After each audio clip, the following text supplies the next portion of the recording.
Ideias para Adiar o Fim do Mundo, de Ailton Krenak. Páginas 38 em diante. Não sei se todos conhecem as terminologias referentes à relação dos povos indígenas com os lugares onde viviam ou as atribuições que o Estado brasileiro tem dado a esses territórios ao longo da nossa história.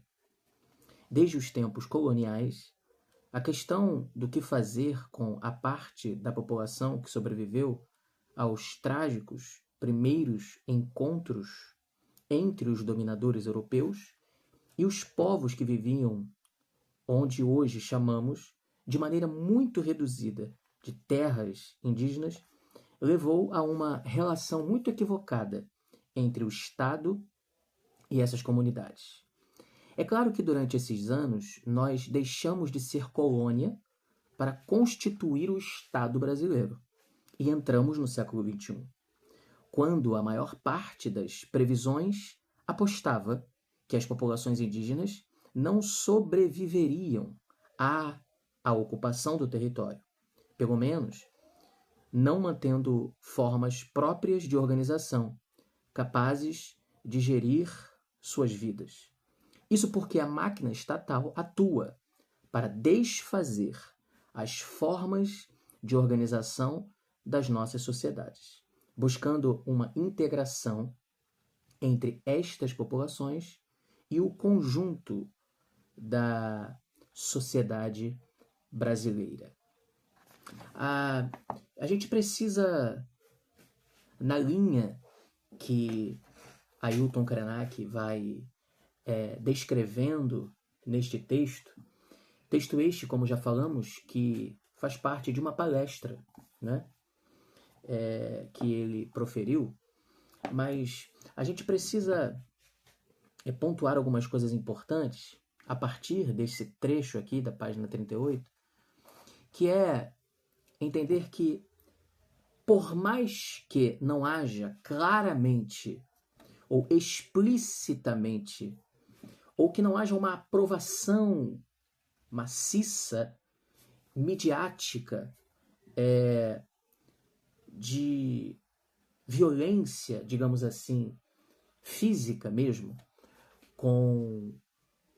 em relação ou na direção dos povos indígenas, isso não significa que ao longo dos anos, mesmo já como república, mesmo já como uma democracia, mesmo já deixando de ser colônia, a gente não pode fazer vistas grossas ao fato de que ainda há muito a se reconhecer, não é?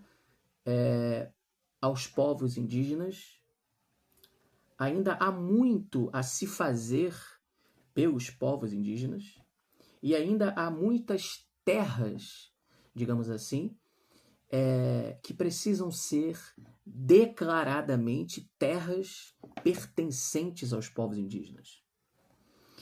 Não apenas pelo simples fato de que quando chegamos aqui já estavam, mas também por uma forma de retribuir as múltiplas e inúmeras violências que os nossos colonizadores direcionaram, fizeram os povos passar, né, enquanto ainda no contexto da colônia. É, sim, uma forma de reparação aos povos indígenas, esses muitos feitos que ainda precisamos reconhecer, esses muitos feitos que ainda precisamos elaborar e fazer. Há muitas sociedades, hoje, grupos que de fato reivindicam o que reivindicam, elaboram ali o que julgam ser justo que a gente ofereça aos povos indígenas, que faz parte desta retratação sobre a qual eu estou aqui a elucidar. O Krenak é muito claro nessa parte aqui do texto, quando ele fala que a máquina estatal tenta, de certa forma, desintegrar, não é? Os grupos, os núcleos de povos indígenas. E isso é um exemplo do que eu acabei de falar, que seja uma violência, podendo aqui chamar de uma violência simbólica. Porque nós não podemos, indiretamente, sorrateiramente, às vezes até mesmo negando direitos às terras e tantas outras questões, já claras e faladas amplamente, né, pelos grupos indígenas, pelos povos indígenas, nós não podemos negar, né, esses direitos. E também não podemos negar que claramente ainda há muitos espaços que precisam, de certa forma, serem espaços declaradamente espaços dos nossos povos indígenas, dos nossos antepassados.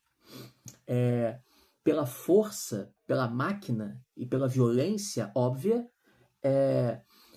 nós temos traços, nós temos marcas nos espaços públicos, alusões à religião dos nossos colonizadores, mas é bem verdade que precisamos ter espaços, demarcações, símbolos dos nossos antepassados não colonizadores, mas dos nossos antepassados, digo, povos indígenas. Porque deixar as marcas dos povos indígenas nas repartições, nos espaços, na sociedade brasileira, de um modo geral, sem, logicamente, cometer nenhum tipo de crime ou privilégios a quem quer que seja. Não, muito pelo contrário. E os privilégios, os direitos já foram negados a eles, né? Muito para além disso. Quando falo no sentido de que os nossos antepassados não são os colonizadores. Os nossos antepassados, os nossos pais, são os povos indígenas. Eles já estavam aqui, não é?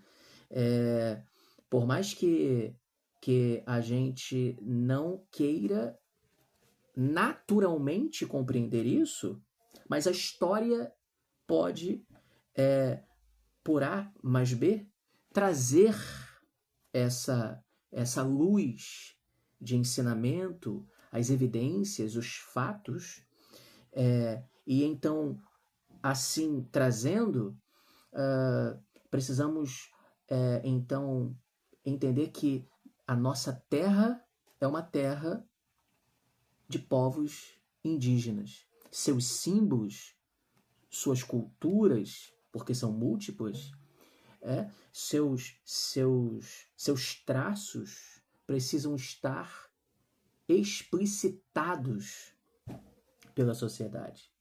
Nos espaços, nos prédios, nas ruas. As ruas precisam ser homenageadas, não é? Por figuras e personalidades indígenas. Não apenas por personalidades portuguesas. Porque, historicamente, esses povos já foram muito privilegiados. Muito privilegiados. Então, na linha do que o Krenak está dizendo, a máquina estatal, ela precisa não apenas desintegrar esses símbolos, essas marcas dos povos, mas precisa permitir que naturalmente tudo o que for diz respeito aos povos indígenas, de fato tenha passabilidade na sociedade. Seja visto, revisto, pregado, lembrado, homenageado pelas ruas, pelos espaços públicos, nos prédios estatais, digamos assim, a fim de que isso seja símbolo de que nós somos advindos dos nossos irmãos e irmãs múltiplos, diversos, queridos povos indígenas. Sua cultura, seus hábitos, seus traços, suas crenças, suas religiões têm muito a nos dizer. Não apenas o que tem a nos dizer é aquilo que vem de Portugal, ou da figura, ou das figuras colonizadoras. Nós somos de uma terra que não começa com os portugueses. Nós somos de uma terra de múltiplos povos, estes chamados indígenas.